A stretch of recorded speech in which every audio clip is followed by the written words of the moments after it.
Yeah, let's give it a start here. Welcome to our GDTA powwow, to the Global Design Thinking Alliance powwow session number 7. I think it's already, I'm glad to see people from all over the world joining.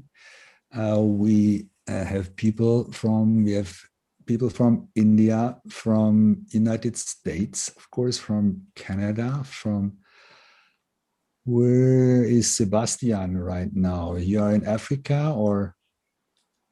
Yes, Tanzania.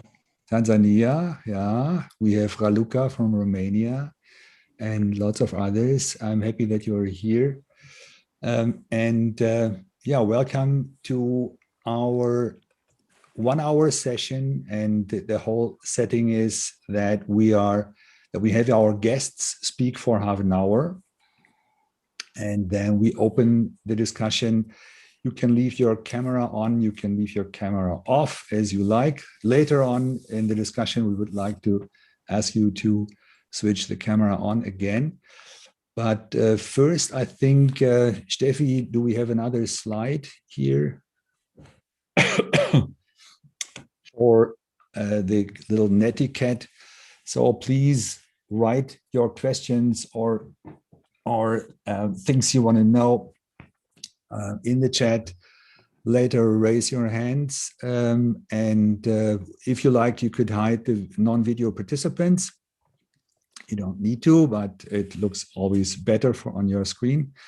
Please switch off your microphone, at least during the presentation, so that we don't have any additional noise, and choose between the speaker view and the gallery view. Most of you are very familiar with Zoom so far. And let's give it a start with a little video.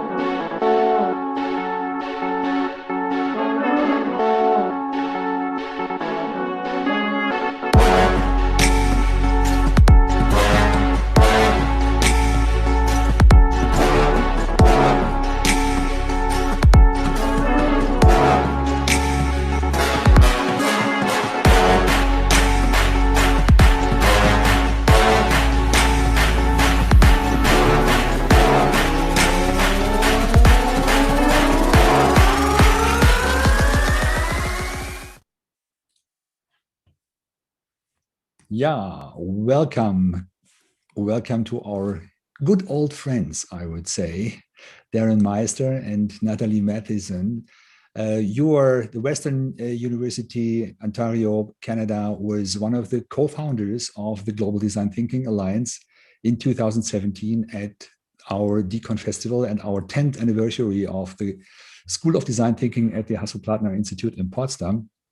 And that was a wild group of people gathering and thinking of we should join forces. There are so few institutions compared to the B schools on the planet. The D schools, the design thinking activities are a tiny, tiny bit. So let's join forces globally.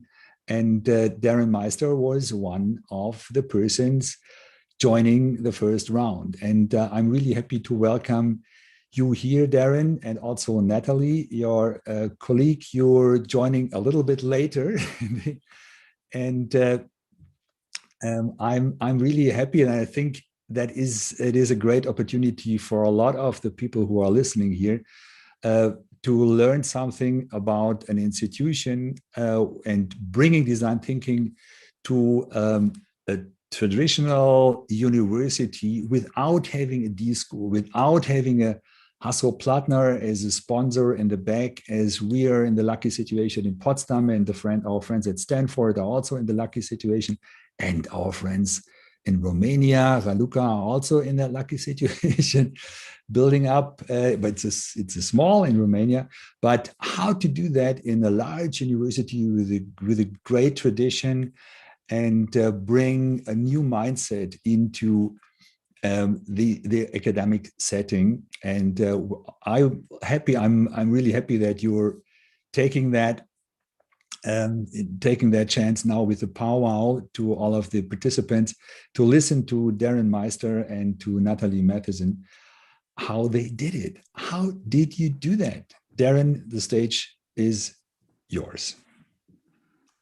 Thank you, Uli. I will take the lead on, I hope, sharing my screen there. Standard question, as everyone can see it. Thank you, Natalie, for bobbing your head up and down. Natalie and I are actually going to hand off the computer. We're not remotely in the same place, so we're going to hand off the computer back and forth partway through the presentation.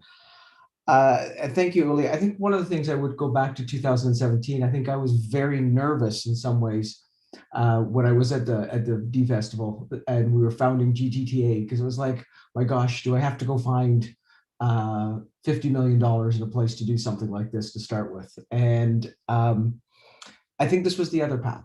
I think I'm an entrepreneurship scholar. That's the area of academic discipline I do. And there's two different ways that people do things. One is with resources after having achieved them, planning through causality. And another one is through a theory of effectuation, taking what you have available to you and making the most of what you have at all those points in time. And that's kind of what we do with the entrepreneurship. What we do with design thinking at Western has been very entrepreneurial. And I think we'll try and rattle through quickly. There's so much stuff that Natalie and I want to tell you about that we will talk longer than we want, because we probably should talk for 5 minutes and then say Q&A. So I'm going to stop talking. I want to raise, let me actually not make you see all of that stuff. Let me show you a little bit. That is where Western is located. If you ever are able to come visit us, we are in the city of London, Ontario. We have a Thames River. We have a Victoria Park. We have Piccadilly. We have Pall Mall. Yes, we were founded by homesick people from Britain. But it is also one of the sites, the last battles between Canada and the US that actually had people die in it during the War of 1812. So that is where we're founded. Our land is important to us. And one of the things that I do want to do is state something that's very important in Canada now, is that we acknowledge that Western University is located on the traditional lands of the Anishinaabe, Haudenosaunee, Lenape, and Attawandan peoples, on land connected with the London Township and Sombra Treaties of 1796 and the Dish with the One Spoon Covenant wampum. I think what's very important to us is to realize that Canada is a country that goes through transition now to having greater connection to our Indigenous peoples and the histories that they were privileged to give us. When I talk a little bit about Western, I do want to sort of say, if you want to picture it, it is that picture of many TV shows that those of you who have Europe have seen. I should have put a picture of a yellow school bus, because that seems to excite many a European when they come to Canada, is that we actually do have yellow school buses. We are very fortunate in that this is actually what our campus looks like. It is a beautiful campus. We love to see it. That is our engineering building, which is sort of the spiritual home of design thinking on campus. That is the Ivey School of Business building. And Darren, yeah. I can still see the map. I don't see the pictures you were talking about. Well, maybe there's. That's not a good idea. So give me a second here. Let me go back. Do you now see the picture of building? Now I see the picture of the building. Well, then let me go back and just give everyone a quick scan. That is what we look like. That is the place we get to work. That is actually more of how it looks right now. I do love the fact that the university only puts out pictures in the summer. But the university, and I think this is important context to what Uli said, it is a very large university. We have 40,000 students. It is one of Canada's largest research universities. We have 11 faculties and schools. As you can see, many, many different combinations, minors. And one of the things that back in 2017, when we were really looking at where's the fork in the road going to come, a D school would get probably lost, and quite honestly, have to find a way to fit itself into all of these different existing faculties and buildings. So in some ways, it might be nice to say we made a choice to do it this way. And in other ways, to get it done, was going to have to take place in a more distributed manner than by creating an additional 12th faculty, and actually technically a 13th faculty, because our grad studies is its own faculty. So a few comments on the abridged journey, and I hope that they trigger questions. I actually wanted to start with where we are today. We have 0 departments that are dedicated to design thinking. There is no design thinking department anywhere in the university. There are 0 programs on design thinking. That may change in the near future with a graduate diploma in design thinking, but there are no formal programs. There are no faculty who are full-time assigned to design thinking. So some of you may be looking at that and saying, okay, that's not very promising after a 7-year journey, but it depends how you measure promising. And what we have is we have thousands of students who are exposed to design thinking in their core curriculum. Is that across the university, we have a very deep reach, a very broad reach on where people go. So where we were going was, it's a large and diverse university.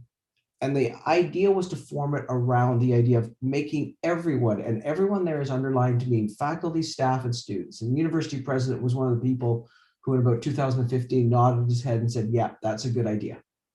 Of making everyone comfortable across the university with a design thinking mindset. To me, it becomes the Esperanto of problem solving.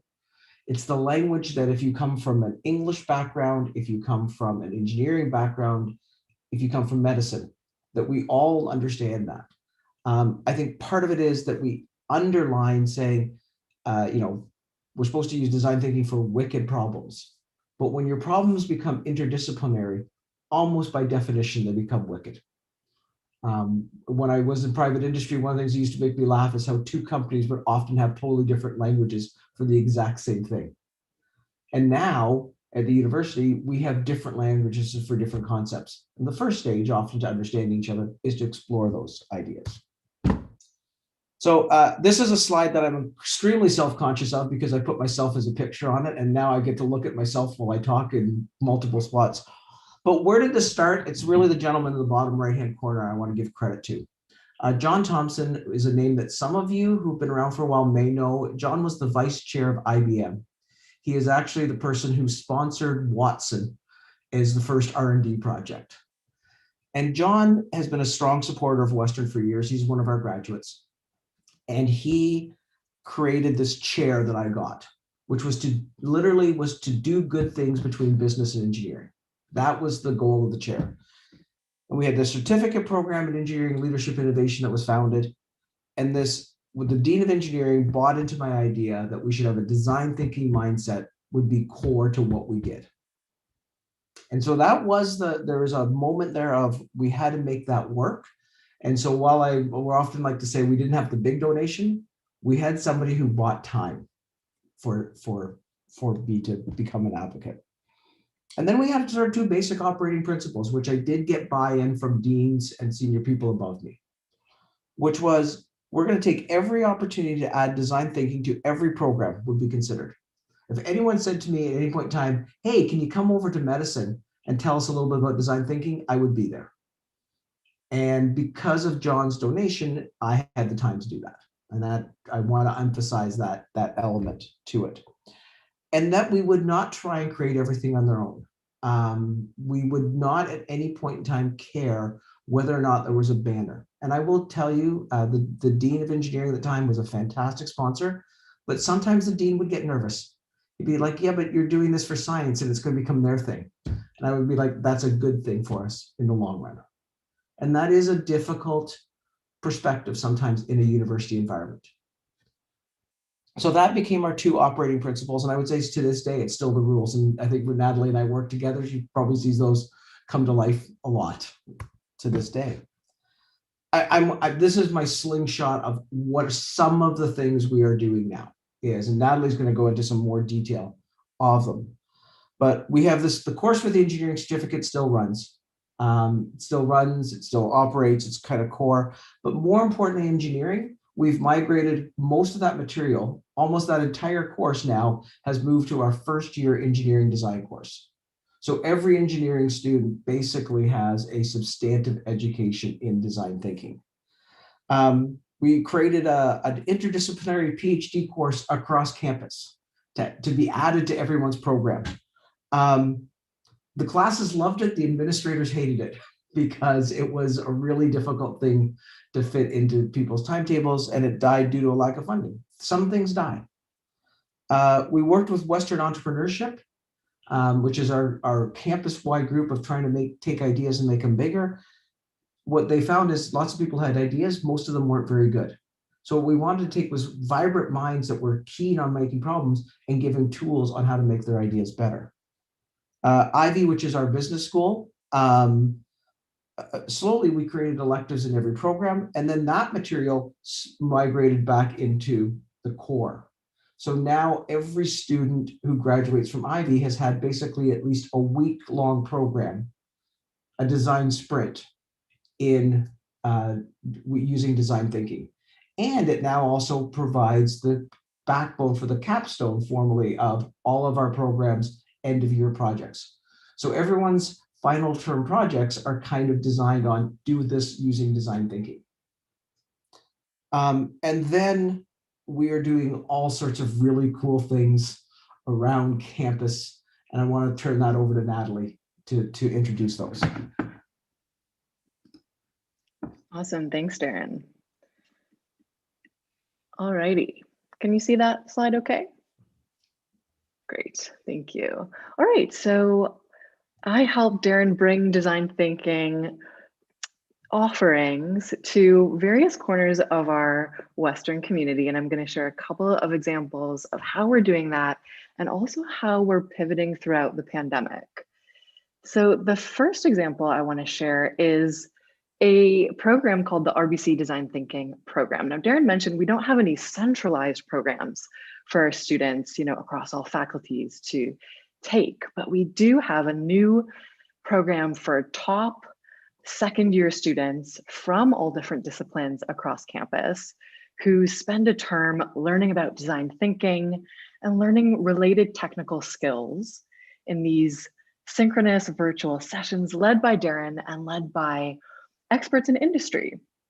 And synchronously, they engage in those learning sessions, but asynchronously, they work in small teams trying to tackle those wicked problems and finding a solution for a particular challenge. And at the end of term, our students get to meet with our deans of engineering and science and meet with top executives at Royal Bank of Canada, that's RBC, who has really made this kind of program possible. They fund this program, and this means that our student participants, they actually don't pay to take this program. They earn $3,500 Canadian each for this learning experience. And I want to highlight that we have a pretty diverse group of students in our current cohort. We're running the program this term, and in our first cohort last term. We have, medical sciences students, a lot of STEM students, so engineering students, saxophone performance students, bioinformatics students. And I'm highlighting this diversity because we're trying to figure out ways that we can really take advantage of it and to really use it and embrace a kind of model of learning that celebrates all of these different students and their diverse perspectives. So I'm going to share an example of how we're trying to do that. One of the technical skills and tools that we hope our students will be able to learn through the program is the Figma prototyping tool. And as we designed our curriculum this summer, Darren and I thought, okay, we have this amazing external institutional partner, Royal Bank of Canada, this leading financial institution. And we invited one of their UI design experts to run a session on how to use Figma for prototyping. And it went really well. The students, especially the students who don't have a background in software or prototyping, really were able to use and develop that skill and that tool. But again, we wanted to embrace, the students that were in the space with us. And so this term, we invited our students to share a Figma tool, a Figma skill or a Figma feature with the rest of their cohort. So we invited them to volunteer to run this skills share session, really hoping that our students would be able to co-design our curriculum with us. And so Darren and I wanted to give students different perspectives on how to use this technical tool, but we also wanted to model to them that we value seeking multiple perspectives as a method for building knowledge. And so although, again, the session of the week was technical, we're trying to figure out ways that we could incorporate those important design thinking mindsets that are a part of the design thinking toolkit. In this case, also hoping to instill the sense in students that in design thinking, we like to learn from those who may not be considered to be kind of traditional arbiters of knowledge in a kind of institutionally powerful way. And so, as Darren mentioned, and as I hope you can see from this example, the partnerships we have on campus and the kind of people in the room really help define how we deliver design thinking opportunities to our community. And I want to share another example of how we're doing that. So at the John M. Thompson Center for Engineering, Leadership, and Innovation, as Darren mentioned, we work pretty closely with Western entrepreneurship. And they're pretty accustomed to offering workshops and learning sessions for those that are in the business field or are engineers or who already are seeking to innovate. But they hope to reach a different audience, which was within the Faculty of Music. And so they invited me to work with a professor who teaches a course called The 21st Century Musician. And in this course, the professor was hoping to help her students become more creative, more innovative, and basically to adopt a human-centered approach to their performance projects. And so, of course, design thinking was a useful tool for us to bring into this particular major performance project in the course. And so I worked with this professor, collaborated with her, and gave a workshop to the students, engaged in feedback sessions with them throughout the term, and encouraged them to consider the design thinking toolkit to be an option for them that they can use when generating new performance that is perhaps different than the kind of classical training performance style and training and the work that they do in this kind of classical study of music. And so I want to share just an example of one of those projects and what Darren and I are learning from having worked with music. A graduate student named Haley found that she and her other vocal performance studio colleagues had this huge problem because of the pandemic, which is that their audience went missing, right? They could no longer perform in a safe way for people in a live space. And so Haley took that problem and sought to build a performance using the design thinking framework that we had shared with her in class. She consulted with all sorts of different stakeholders on campus, and she worked with different staff members to be able to identify an audience that they could connect with and basically seek to serve through music. And Haley ended up co-designing a performance series that not only gave her and 28 other vocalist peers in her studio an opportunity to perform outside of that kind of classical structure she was used to, in lieu of that recital that it is canceled this year. And so that took the form of a kind of unique musical gift experience, kind of these individualized musical telegrams for the scholarship donor community and for alumni who are elderly and who have experienced a lot of social isolation this year. And so Haley really found her audience by using this design thinking framework. And the Dean of Music and actually the president of Western University were clearly quite excited about what Haley was doing. So they actually curated some of these videos to create another virtual performance for Western's volunteers and Western's community partners to say thank you to them for engaging really this gave Haley an even bigger audience.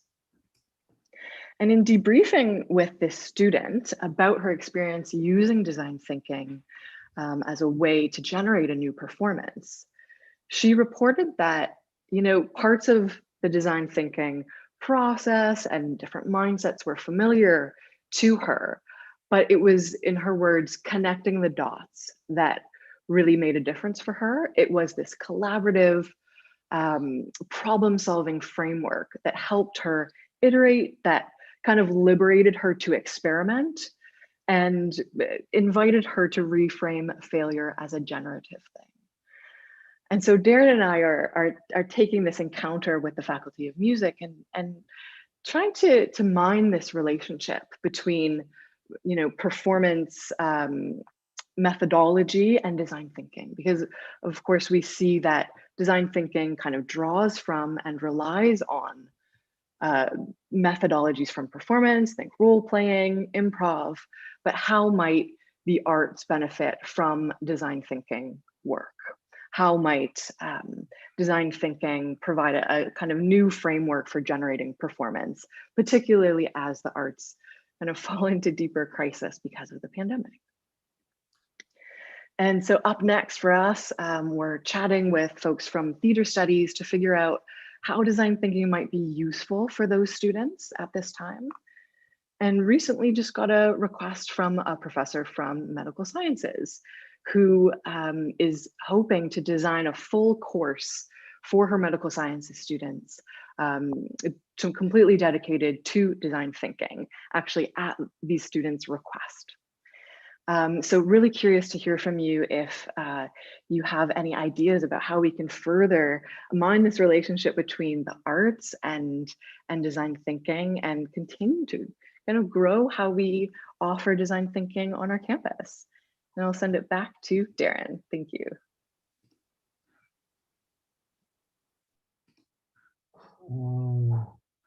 Why does it never quite work with the right slide? Let's hope that's the right slide. And that's not going to work either. 1 second, my apologies. There we go. I think more broadly, our comment around COVID would be it allowed us to move our programming online. Or as in conversations I remember having with Uli back in April, beat us over the head and made us move our programming online. And that, I'm not sure where we're going to be in a year from now. I'm actually really curious where we'll be in a year from now, because I think several of us will breathe easy and go back to doing things in person. But there has been a democratization across campus of design thinking because we've done it online. It's being used much more broadly. We've had several colleagues in different courses who have said, my gosh, my Zoom lectures are boring. I'm very conscious of that statement while I'm doing a Zoom lecture. But our Zoom lectures are boring. And to sort of say, how do we bring in these sessions? So Natalie's become quite a celebrity on campus in the right groups of being a Miro expert, of how to bring Miro. But while we bring along our tool, we bring along our mindset. And I would say that is an underlying goal of what we've done with the design thinking initiatives at Western since 2014, is don't worry that they don't realize that you're not coming to teach design thinking, you're teaching them how to run a collaborative session that involves brainstorming, ideation, iterative prototyping, and idea selection and development and testing. And they've become very popular. They're used in many, many courses now. And what I've realized as I was sort of putting this together is we're not teaching design thinking. We're actually using design thinking with our colleagues as a tool to achieve other learning objectives. And that it is not a learning objective of its own. It is a goal as we've gone through. I want to make a caveat though, partly because there's one of the challenges of a very distributed approach at a university campus is there's lots of people like Juan Luis Suarez, who works in the Faculty of Arts and Humanities, runs a lab called Cultureplex, has done some phenomenal work around design thinking that we've not fully integrated into what we do. John Hatch is another colleague of mine in visual arts. There are really great ideas that end up never being fully leveraged in an efficient manner because you're all bouncing things off of off of ideas. So it's truly a many flowers blooming idea. I was worried that our conversation would sound like Natalie and I deliver everything. And the reality is we don't deliver anywhere near a large fraction of what's delivered at Western. We help give people tools to allow them to empower themselves. So we have lots of little starts, lots of little conversations that never grow into anything. At times it can be very frustrating because there's a certain percentage of your day that just doesn't get executed because it needs someone else to pick it up on because we don't have those centralized resources. And it really truly is impossible to say what the full picture at Western of design thinking is. Just the other day, the med school sent an email to the engineering school saying, can you help us with pedagogy about how to use design thinking in our courses? And then the other thing I want to say for last step is we're in the process of building a new entrepreneurship and innovation center. One of the fun things, if I look at this shed, is the first floor is going to be for open entrepreneurship teaching.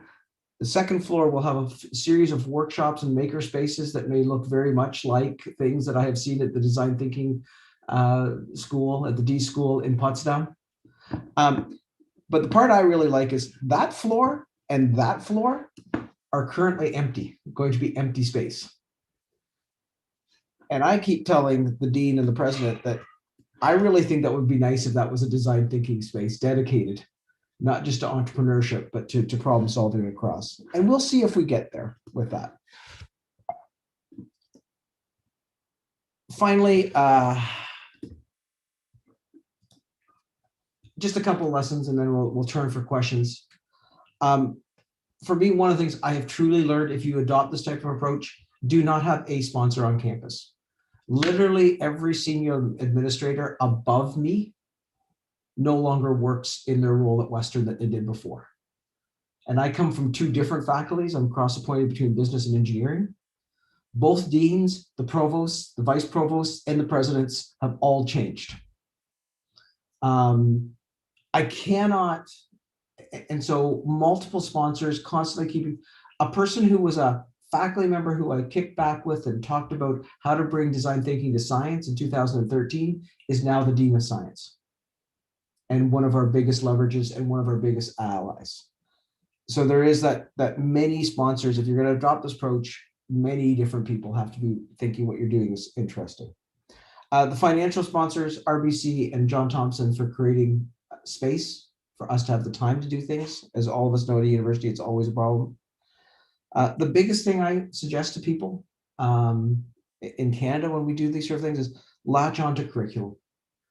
Be it a class in a course first, be it an elective, and then once you get into core courses, that is how we've really seen breadth come across the entire school. And now we have something we didn't mention is there is a certificate in entrepreneurship that's being started across all of campus, be available to all students. And the estimate is that probably 25 to 30% of our students on campus will take the certificate. There are two core courses in that program. One is new venture creation, the other is design thinking. So the Thompson Center on the engineering side is trying to figure out how to deliver that course to all of campus. And that will be one of the biggest scaling up challenges that we have over the next little while. So that statement I had earlier of 0 faculty dedicated to design thinking will change this year. We'll hire the first person responsible for nothing but really design thinking teaching, and then we'll start hiring more. And we'll start building that up. And the last point I sort of say, I think is sort of an element off the first one, is offer to talk to anyone who wants to talk and be generous in that offer. We will hand over teaching materials to anyone who asks them for them without saying you have to acknowledge us, you have to make us prominent, you have to do this, you have to write thank you letters. Just here's the material. Here's a good way of running a session. Natalie has been a phenomenal partner with me on helping people learn how to use these tools and how to move ahead with what we do. So that's kind of the end of our presentation. I think we have not achieved everything that we would like to. And part of that is because we have these tentacles out across the university, we see them all the time. I want to say one thing about Natalie. I'm going to say has a professional background in clowning, and we're excited to see how those sort of performative arts have an opportunity to bring new visions to design thinking. We think our exposure across campus gives us an opportunity to contribute back to the practice of design thinking, because we work with such a heterogeneous group of students compared to what we do in some situations. So I wanted to leave it at that. I think probably best here is to stop and then to turn to question and answers. Thank you very much. First, Natalie, Darren, thank you very much for sharing. We're opening the stage now. I have noted several questions, but I don't want to be the first one. If a person is, do I see raised hands? Do I see something here in the chat? I see polite applause, but no skeptical questions yet. There's a question in the chat. What is our experience with colleagues in highly theoretical academic courses? How do you help them experience design thinking as appropriate for everyone, not only for practical courses or topics? So I think my take on that, and Natalie, we certainly have those people in engineering side. I think there's a reason why our most fertile ground has been what you would call the more applied or professional schools. Business and engineering and medicine would be our three bigger successes. But the place where I think we have an inroad that COVID took us out of, there are astrophysicists who are very theoretically applied, but needed to put together a series of longer-term, large-scale research projects that are highly collaborative. And they were very concerned that they were coming up with very incremental ideas. So they'd heard about what we did, and they said to me, could you facilitate a 2-day workshop where our prototypes that we were going to generate at the end of the 2 days was 2-page proposals that people would then work on and develop. And so that was very much my goal, was to try and tie into their research side, completely bypass the academic course and say, here, let's show you on the research side how we can help you develop an interesting, innovative research proposal first. And I have to admit, there was the hope, and then they'd see places where they would see the opportunity to apply the lessons they were learning on the research side in the teaching side. Quite honestly, I've always taught in a business or engineering school. I don't teach what you would call a theoretical course. And I have trouble putting myself in that user's mindset. I don't know that. Well, I think that's very interesting, Darren. This is actually my problem, as you might remember. I'm from London School of Economics. Yeah. And I'm considered the most practical person on campus. And that's not just the faculty, but the students. They'll say, I had a student call me not too long ago. He had been with me 8 years ago. He had just sold a big business that he had started in the course. And he said, you are the most practical person I ever had in education. Well, that practical was the design thinking approach, essentially.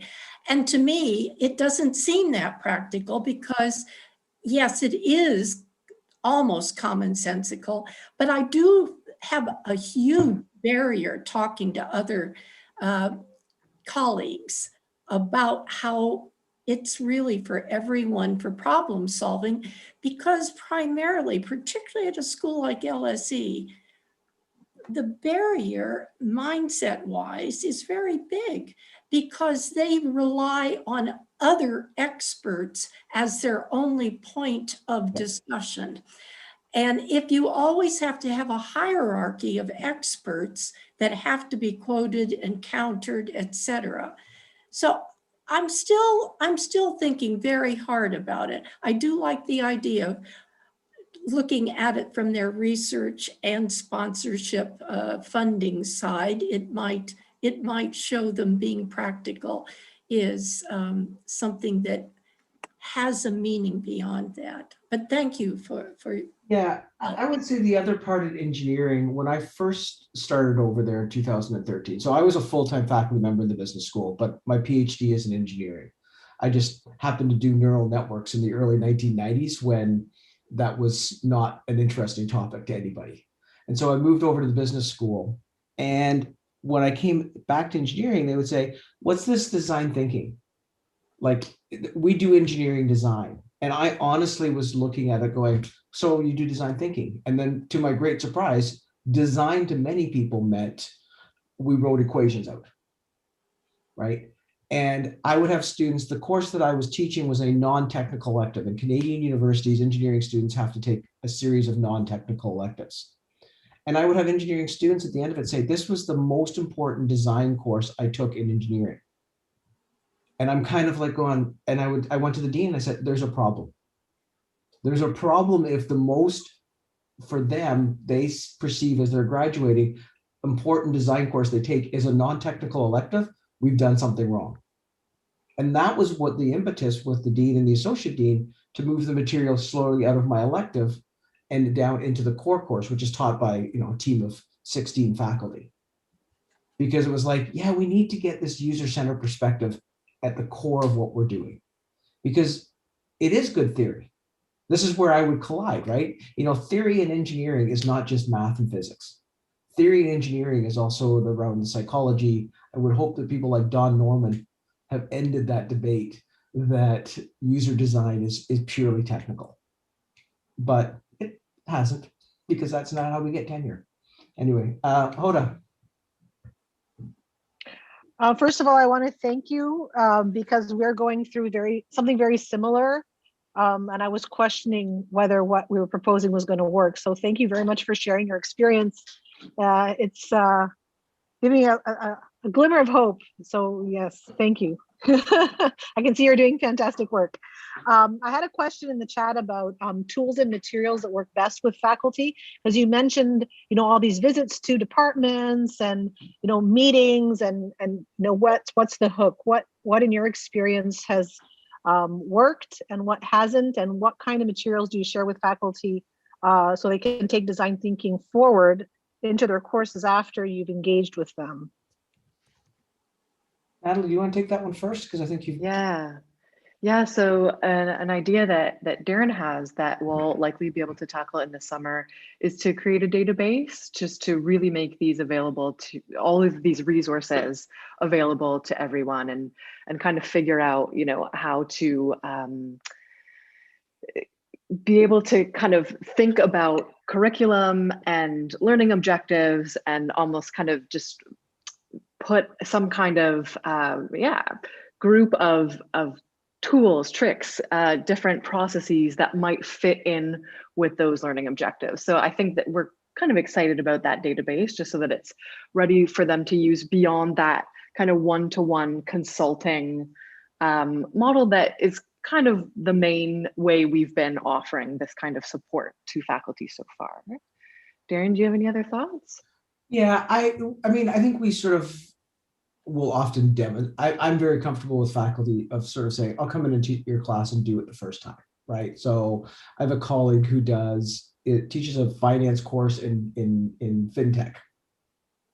So I do a session for him on customer journey mapping all the time. Now, the fun part is a small percentage of his students have already taken my class.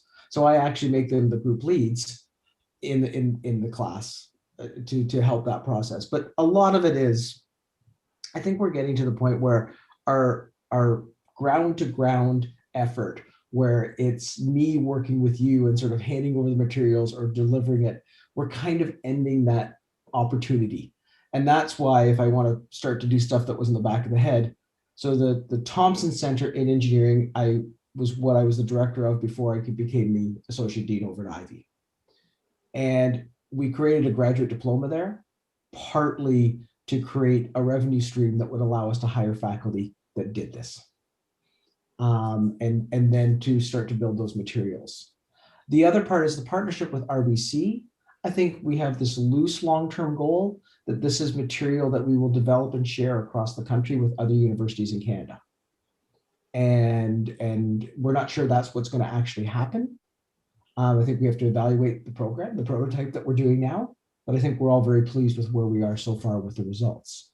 I want to, if I could, just turn to one of the questions that I'm seeing in the chat around case-based studies and being workshop and hours and those sort of issues.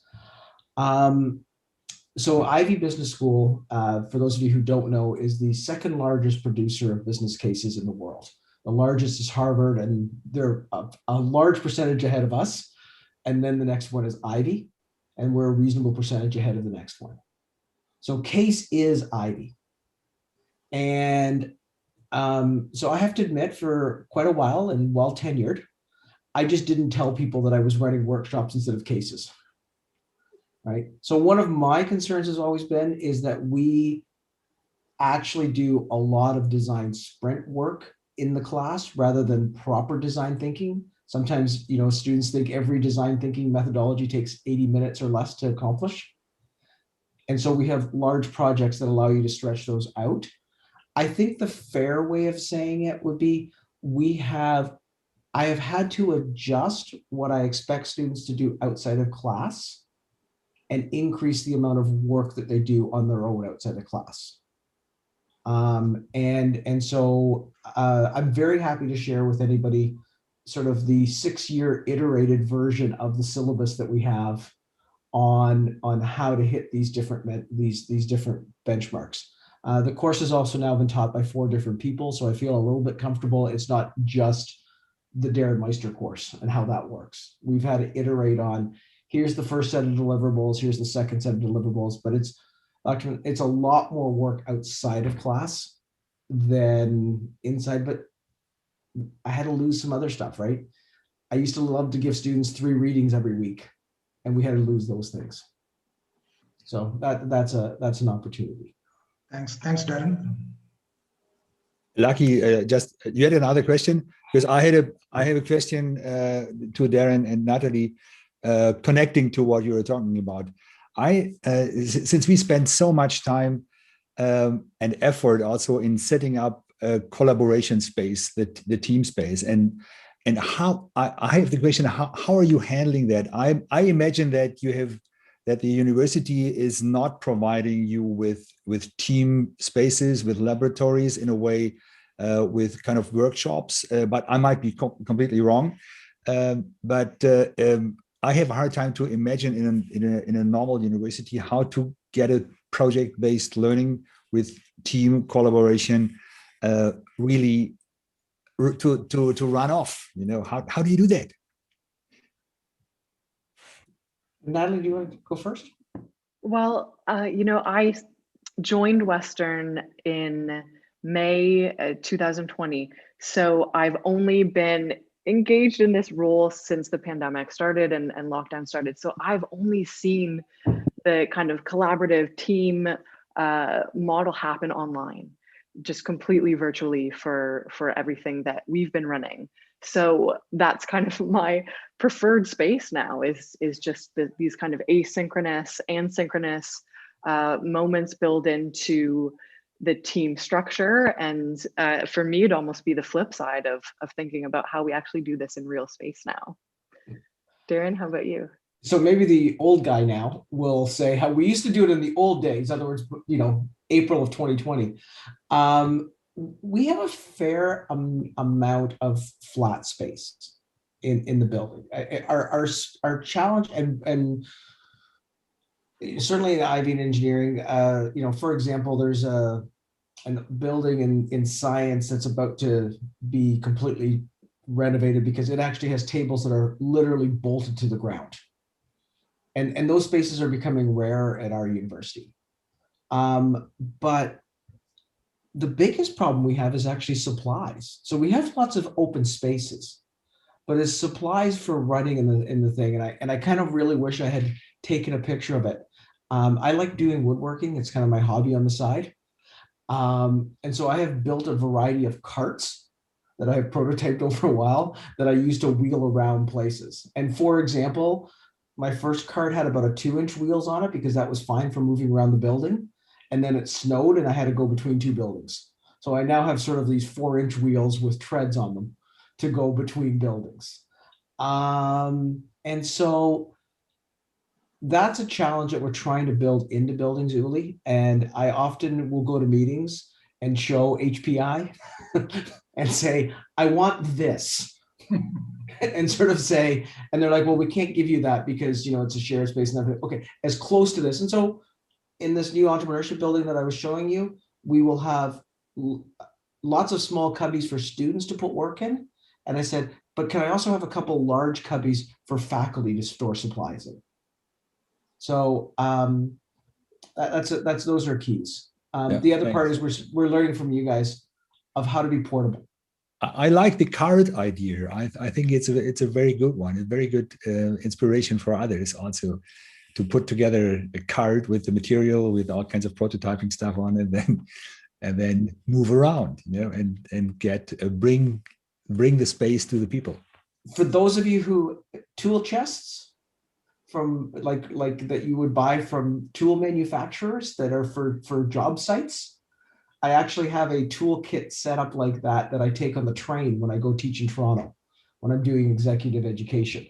So I just load it up and they give me lots of weird looks as to why I'm pulling onto a train with these stacked plastic cases, but they will actually survive going down a stairwell if they get dropped. And I know that because maybe in theory that's happened. But things like that, we're using those purposes, using our design thinking tool set to do this. Anyway, I'll stop ranting. It's fine.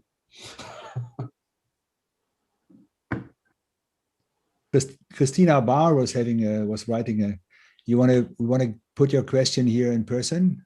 Are you still there, Christina? Yes, I'm here. Oh yeah, okay. Yeah, I'm so grateful that y'all put this powwow together, because it sounds like exact same 1,000. I loved how you put it there, in the 1,000 flowers bloom, right? We had faculty members. I mean, literally, once I started assembling the team, and this was for research purposes, they want us to bring in lots of federal money. And once we got together, we realized we were doing so much in design thinking space that we didn't even know we exist, right? And I've been at University of Georgia for 18 years, and my students introduced me to faculty members that they encountered who've had federal grants to do all kinds of amazing things, and we don't know we exist. And I'm just baffled as to why that is so difficult, and how to incentivize the higher powers, if you will, to bring all these people together and start doing things that all of us, we know that we're doing, for a bigger and greater good, not just inside the classroom, not just with our students, but have design thinking as capability at the university level, while all faculty members and students now know how to use it. Well, and I think just to play off that, I think one is it's in the classroom, but it's also on the administrative side and on the research side. Right. I mean, grants. I'm not sure what the situation is in the U.S. exactly, but there's a fear in Canada that our government grants for research are becoming very conservative, because you kind of have to prove that you're going to get the results. And as somebody has pointed out to me before, if you know the outcome, it's not research. And so our grant writing has become very conservative because of that. So people get their standard grant to keep their lab going, but they don't get that really big innovative grant because of these cross-fertilizations. Mm-hmm. But one thing that we have this program at Western called the Interdisciplinary Initiatives, called IDI grants, and they are to create linkages between faculties. So I went to a very senior administrator, I'm going to leave them anonymous, a few years back and said, we should create an IDI grant for design thinking across campus, and all faculties could be part of it. And I was told, don't do that, because that's too many faculties and no one will prioritize it in their faculty. Well, that's exactly what I have. That's how we started. It was a interdisciplinary research collaboration grant. And that's how we found each other, all these different people. And you're right. So now we have like 15 people who want to take it in different directions. And how do you make a beautiful bouquet and put it in one vase, if you will? Yeah. I'm just typing into, because I realize we're coming up to 10 o'clock and Uli's going to probably cut me off very shortly. But that's Natalie and my email addresses for people who would like to contact us after. But it's always an interesting experience to sort of sit down over the last couple of weeks and try and think about what do we want to say about what we do. Mm-hmm. and how we look at it. And I think there is an element of it that has been just hard work. And being a little bit thick-skinned in the whole, when someone tells you, I don't want to do that, you just move on to the next. Literally what we try and have as a mindset in design thinking. But it's harder to do at a university when someone like, maybe Linda, you hear from someone, well, that's not very academic. That's too practical. And you're like going, yeah, okay, next. Let me keep going until I find the person I want to help. It is not an emergency room where I'm trying to save every patient who comes in the door. If they don't want to be saved, next person who I'm willing to help. And that was one of those hard lessons that probably maybe more my personality than others. Anyway, Natalie, do you have something you want to add at the end, or oh yeah, sure. Just very quickly, I saw, is it Ilona had an idea to, bring design thinking to teachers as well. So to redesign the learning experience. And I think something that might help us at Western is pairing up with our Center for Teaching and Learning, an awesome group on campus that's kind of beloved by so many different faculties. And it could be a way for us to really reach a lot of different people that want to make those connections instead of us really seeking out all those different opportunities. That kind of flagship on campus might just naturally connect us with those who want to do design thinking work. But yes, we saw David's hand. Hi, thank you everyone. Hello, Uli from Tenafly, New Jersey. I'm actually a high school supervisor. I supervise the Library Media Center, Performing Arts, and also science. And, I'm fairly new to design thinking, but what I love about design thinking is it sort of makes common sense more conscious in all of us. And I never really thought about design thinking and performing arts or music. So Natalie, when I saw that flash on the screen, I was like, wow, that's good. And then I was thinking about how to bring together the performing arts and also our biology or our science areas. And so the design thinking forum, I'm gonna have to study a little bit more on how to do this, but for a performance where we could actually combine say the function of the heart and Wagner, the opposites of force and gentleness. And so thank you so much. I appreciate it, and look forward to learning more on the high school level. One more thing, I was thrilled. When I was first invited in New York to the HPI Center in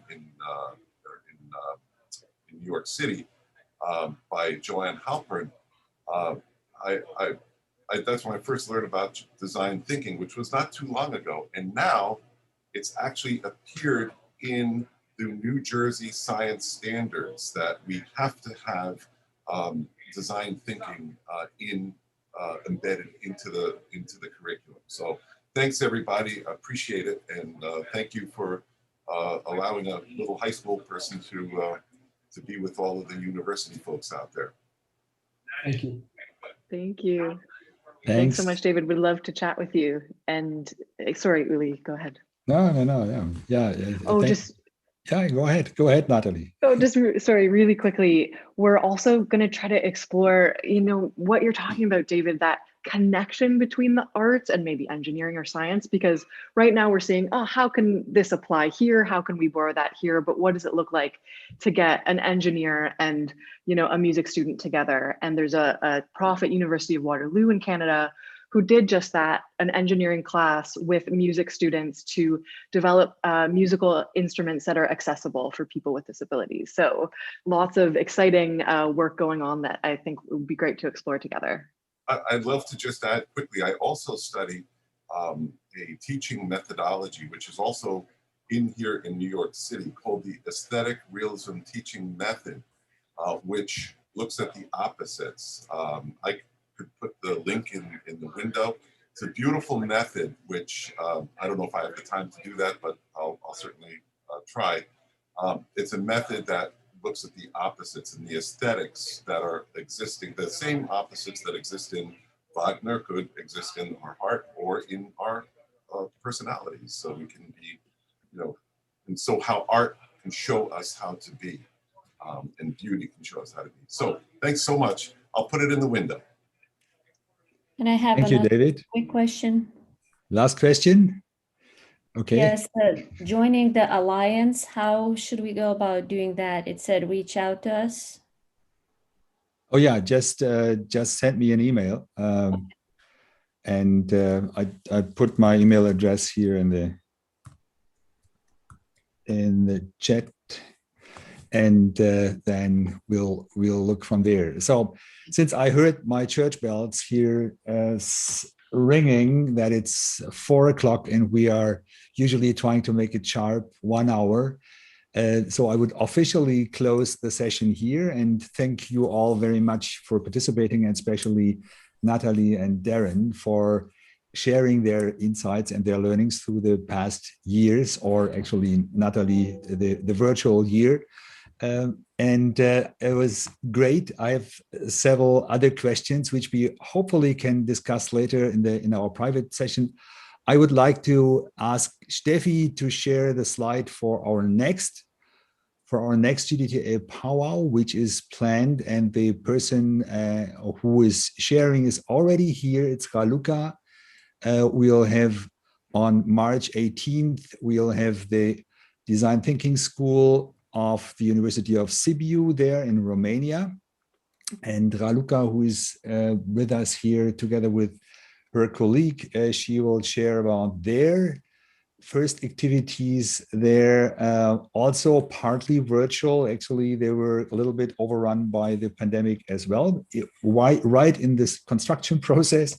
So join us for March 18th. And I would actually like to have a big applause for our two guests from today, Natalie, Darren, Meister. So thank you very much for being here. And now we stop the recording. We stop also the broadcasting to our YouTube channel.